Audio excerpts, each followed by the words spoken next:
Hello, this is Jonathan Solon, and welcome to the Soul Train. In today's episode, we'll cover the last of my four grandparents, Mary Louise Travis, my mother's mother. A remarkable woman, a wonderful leader, and true partner to my grandfather, Charles. As we go through this episode, I'll also make a couple of tweaks and corrections from the last episode on Charles Kendall. So hop on board. Here we go.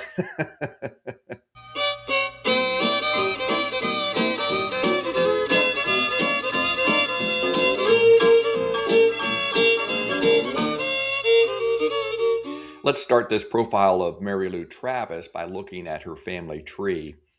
She was born in 1907 and would have a younger sister, Josephine. Her parents were the Reverend Charles Claude Travis, a Methodist minister, and her mother was Lena L. Nixon. And both of these people were beloved and accomplished. And Lena got a sickness and died very early, very young, uh, in the year 1914. And we'll get into her profile, but in the obituary and the run up to her illness and then death was in the newspapers. So they were a prominent couple, a prominent pastor family. And Mary Lou, my grandmother, lost her mother at the age of 7. And the newspaper article would say, after her passing, the Reverend Charles Claude would be left to take care of the two young daughters.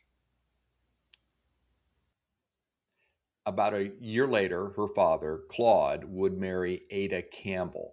And we'll do a video on Ada and her family because she was also a strong woman and a leader in the church and in the community. So let's get out the map. Mary Louise was born in Mishawaka, Indiana. She went to Englewood High School in Chicago when her father took a new pastorate there in downtown Chicago. She went after graduation for 1 year at Ohio Wesleyan, and thank goodness she decided to transfer and go to DePauw University, where she would meet Charles Schilling Kendall, fall in love, and then they would marry at the Epworth United Methodist Church in downtown Chicago. And it's a gorgeous church. And so let's take a look at this building right now that is in the historic register. So Mary Lou Travis and Charles Schilling Kendall would get married in the Epworth Methodist Church in the Edgewater neighborhood of Chicago. Her father, the Reverend Charles Claude Travis, would officiate, along with Charles Kendall's father, Landy Haven, also a Methodist minister. So they would both officiate in the wedding and take a look at this newspaper article on the glorious wedding dress that Mary Lou was wearing. You know, if that went by too quickly, you could always hit pause and read the whole thing. Before I go any further, I do want to just jump back and get her college yearbook highlights with this gorgeous, cute photo of her and areas that she was showing leadership with the WAA, which I'm not sure what that is, the YWCA, which she would continue to do leadership in when she was in Los Angeles, as well as the Student Affairs Committee. She was a leader, and she was always involved in leadership capacities in one way or another.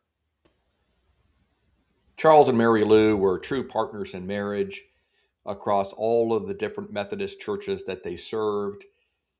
Here's a picture of grandmother coming to visit us in Germany in 1977.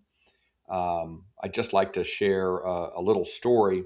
In 1981 or 82, Grandmother Kendall came to visit us in Richmond, Virginia. And I think I was a freshman in high school or perhaps a sophomore. And the candles were lit on the dining room table, and there were ferns and flowers. And as luck would have it, the flame lit one of the green leaves on fire, and some smoke wafted up. And I took a sniff of it, and being precocious teenager, I said, that smells like marijuana.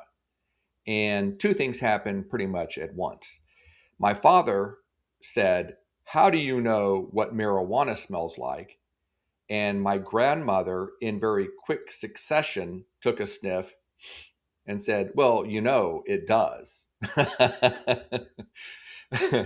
So, whether she and my grandfather were speeding across the desert at 80 miles an hour or entertaining in Hollywood, California, or in Phoenix, or raising their family, for goodness sake, they simply had a marvelous time.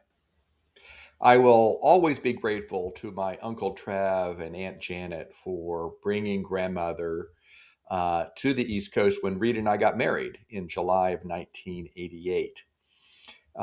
It was great to have her there. She would die 2 years later. She did have a series of strokes towards the end of her life, but she had a life well lived, and I will always remember my wonderful grandmother, Kendall. In closing, I will share this memoriam that was written by my Uncle Trav and published a few months after my grandmother's death. It is a great summary of her accomplishments. It will be put on the drive so that you can access it, as well as all of the other artifacts that I've been collecting, photos and newspaper articles, etc. So until next time, when we go to the next generation, the great-grandparents, until then, the SoulTrain tugs on.